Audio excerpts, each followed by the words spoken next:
15 अगस्त को हर साल आता है, पीछे पब्लिक रिसेंटमेंट हो रहा है। लेकिन जब भी राष्ट्रीय त्यौहार आते हैं तो हमारे प्रधानमंत्री जी की कोशिश रहती है कि इन त्योहारों पर पूरा देश भागीदार बने। और इसलिए आप सबको मालूम है कि आज घर घर तिरंगा लगाओ अभियान संपन्न किया जा रहा है। देश भर में तिरंगा रैलियां आयोजित की जा रही हैं। इससे भी 15 अगस्त के महत्व को, इस स्वतंत्रता के पीछे जो हमारे पूर्वजों का बलिदान है, उस बलिदान की गाथा को हमारी नई पीढ़ी भी समझ सके और जो वर्तमान पीढ़ी के लोग हैं वह भी उस बलिदान को हमेशा स्मरण करते रहे, जिससे कि भारत माता के प्रति, देश के प्रति जो हमारा दायित्व है, हम उस दायित्व को भली प्रकार पूरा करने में अपना योगदान देते रहे। आज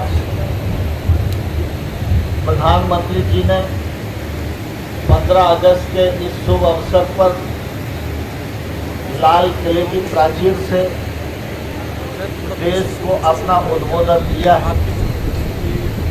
उनका यह राष्ट्रव्यापी संदेश न सिर्फ एक साल को आगे बढ़ाएगा, लेकिन आज का यह संदेश 2047 में विकसित भारत की बुनियाद को भी मजबूत करने में बड़ा योगदान करेगा। आज आप सबको मालूम है कि देश भर में 23 राज्यों से अनेक प्रकार के भाइयों और बहनों को बुलाया गया है। हमारे किसान भाई और बहन, चाहे वो पीएम किसान के लाभार्थी हों, चाहे वो एफपीओ के मेंबर हों, एग्री स्टार्टअप्स हों, सभी लोग आज खेती किसानी करने वाले लोग भी लाल किले के इस कार्यक्रम में भाग लेने के लिए आए हैं। आमतौर पर ऐसी पहल प्रधानमंत्री जी जब करते हैं तो निश्चित रूप से उनके व्यापक दृष्टिकोण का अंदाजा हम सब लोगों को लगता है। आप सब लोग अनेक राज्यों से आए हैं, दिल्ली घूमे हैं, पीएम म्यूजियम भी गए होंगे, वार मेमोरियल भी गए होंगे और कुछ स्थानों पर और भी जाना हुआ होगा। और लाल किले की प्राचीर को हम टीवी में देखकर 15 अगस्त मना लिया करते थे। आज प्रत्यक्ष आपने अपनी आंखों से उस स्थान को देखा होगा तो निश्चित रूप से आपके मन में गौरव उत्पन्न हुआ होगा।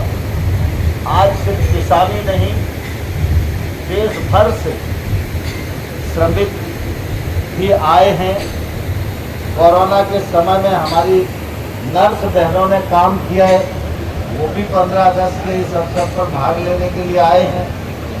संसद भवन जिन मजदूरों ने बनाया, उनको भी आज इस कार्यक्रम में प्रधानमंत्री जी ने बुलाया। देश भर से 2000 से अधिक लोग अलग अलग सेक्टर में जो काम देश भर में कर रहे हैं, वे सभी लोग इस अवसर पर आए। और मुझे प्रसन्नता है कि किसान भाइयों और बहनों का स्वागत करने का अवसर प्रधानमंत्री जी ने कृषि एवं किसान कल्याण मंत्रालय को दिया और इसीलिए आप सब मेरे निवास पर आए हैं।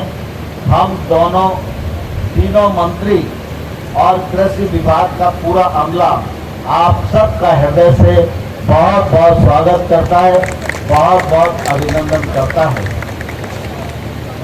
यहाँ पर जब आप आए हैं तो सुस्वादु भोजन की भी व्यवस्था की गई है, लेकिन साथ ही साथ प्रदर्शनी का भी आयोजन किया गया है।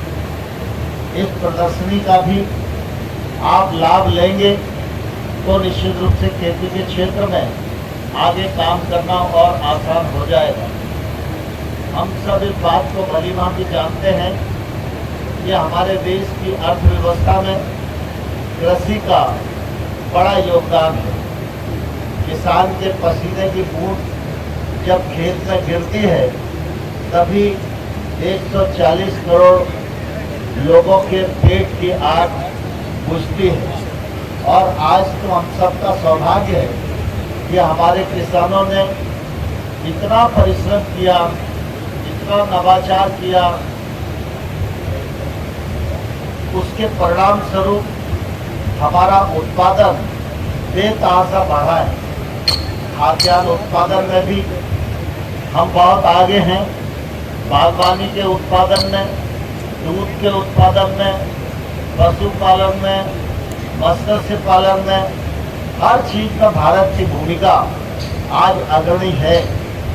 और हम सब लोगों को इस बात का गौरव भी है कि एक समय था जब भारत खाने पीने की चीज़ों को मांगने वाला देश हुआ करता था। आज भारत दुनिया को खिलाने वाला देश बन गया है। इसके लिए निश्चित रूप से हमारे किसान भाइयों और बहनों को बहुत बहुत बधाई है, बहुत बहुत शुभकामनाएं हैं। मैं इस अवसर पर आप सबको एक दो अनुरोध करना चाहता हूँ। कृषि का हमारा क्षेत्र हमेशा चुनौतियों से भरा रहता है। सारी चीजें अनुकूल हों और अगर मौसम की प्रतिकूलता हो जाए तो भी किसान को नुकसान हो जाता है। यद्यपि इस दृष्टि से प्रधानमंत्री जी हमेशा चिंतित रहते हैं और लगातार इस बात का प्रयत्न करते रहते हैं कि सरकारी खजाने का पैसा कैसे किसानों तक पहुंचे। और इस दृष्टि से आप सबको मालूम है 13-14 में कृषि विभाग का बजट 23,000 करोड़ रुपया होता था। आज प्रधानमंत्री जी ने 5 गुना बढ़ाकर 1,25,000 करोड़ रुपया किया है और इसका फायदा देश भर के किसानों को मिल रहा है। देश में किसानों ने कभी मांग नहीं की थी कि उनकी आय में सीधी सहायता दी जानी चाहिए, लेकिन जब प्रधानमंत्री जी ने किसान की आमदनी दोगुनी करने की बात कही तो उन्होंने पीएम किसान सम्मान निधि योजना बनाई और हर किसान को आज 6,000 रुपया 3 किस्तों में सम्मान निधि के माध्यम से पहुंचता है। और मुझे बताते हुए गौरव है कि अभी तक लगभग 10 करोड़ किसानों के खाते में 2,60,000 करोड़ रुपए से अधिक जमा कराए जा चुके हैं। आप सबको ध्यान है कि एक समय था जब तत्कालीन प्रधानमंत्री जी कहा करते थे कि हम 1 रुपया दिल्ली से भेजते हैं तो 15 पैसे ही किसान तक पहुंच पाते हैं। लेकिन आज हम दावे के साथ ये कह सकते हैं कि अगर दिल्ली से मोदी जी बटन दबाकर 6,000 रुपया भेजते हैं तो 6,000 रुपया किसान के खाते में जमा होता है। ना कोई दलाल है, ना कोई कमीशन एजेंट है, ना किसान को चक्कर लगाने की जरूरत पड़ती है। ठीक इसी प्रकार से प्रधानमंत्री फसल बीमा योजना ये भी एक बड़ा सुरक्षा कवच है और इसमें बहुत सारे नवाचार विभाग ने किए हैं। देश के अधिकांश राज्य इससे जुड़ रहे हैं और हम लोग लगातार इस बात की भी कोशिश कर रहे हैं कि हर किसान बीमित हो जाए। भगवान न करे प्राकृतिक प्रकोप आए और किसान को नुकसान हो, लेकिन अगर प्राकृतिक प्रकोप आता है तो कम से कम नुकसान का मुआवजा किसान को मिल जाए, इसलिए उसका बीमा कराना आवश्यक है। अभी तक फसल बीमा योजना नरेंद्र मोदी जी के नेतृत्व में प्रारंभ हुई। इसमें लगभग 29,000 करोड़ रुपया किसानों का प्रीमियम जमा हुआ है। लेकिन जहाँ जहाँ नुकसान हुआ है वहाँ बीमा कंपनियों के द्वारा केंद्र सरकार ने 1,40,000 करोड़ रुपया मुआवजे के रूप में किसानों को दिलाने का काम केंद्र सरकार ने किया है। यह भी मैं समझता हूँ कि एक तौर से बड़ी राहत और बड़ा सुरक्षा कवच है। हमारे देश में छोटे छोटे किसान हैं जिनकी जमीन का रकबा कम है, और जिन पर निवेश करने के लिए भी पैसा नहीं है।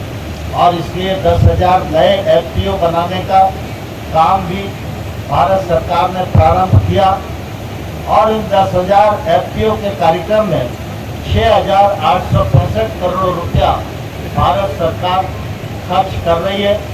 और अब ये एफपीओ बनाने का काम तेजी के साथ चल रहा है।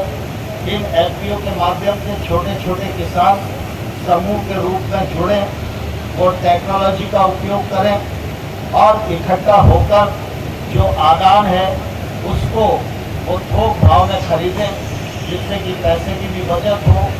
एकीकृत सिंचाई योजना पर भी वो जा सकते हैं, माइक्रो इरिगेशन पर भी जा सकते हैं। जो सरकार की योजना है उनका लाभ भी उनको इजाई रूप से मिल सकता है। तो हम पानी को भी बचा सकते हैं, फर्टिलाइजर को भी बचा सकते हैं, बायो फर्टिलाइजर का उपयोग भी कर सकते हैं, जैविक खेती भी कर सकते हैं। प्राकृतिक खेती पर भी भारत सरकार ने मिशन बनाया है, उस पर भी काम कर सकते हैं। जैविक खेती और प्राकृतिक खेती हम करेंगे तो निश्चित रूप से उसका उत्पादन का दाम भी हमको अच्छी तादाद में मिलेगा, जिससे निश्चित रूप से हमको आर्थिक फायदा भी होगा और अपनी मिट्टी की जो उर्वरा शक्ति है उसको भी हम ठीक प्रकार से बचा सकने में सफल होंगे।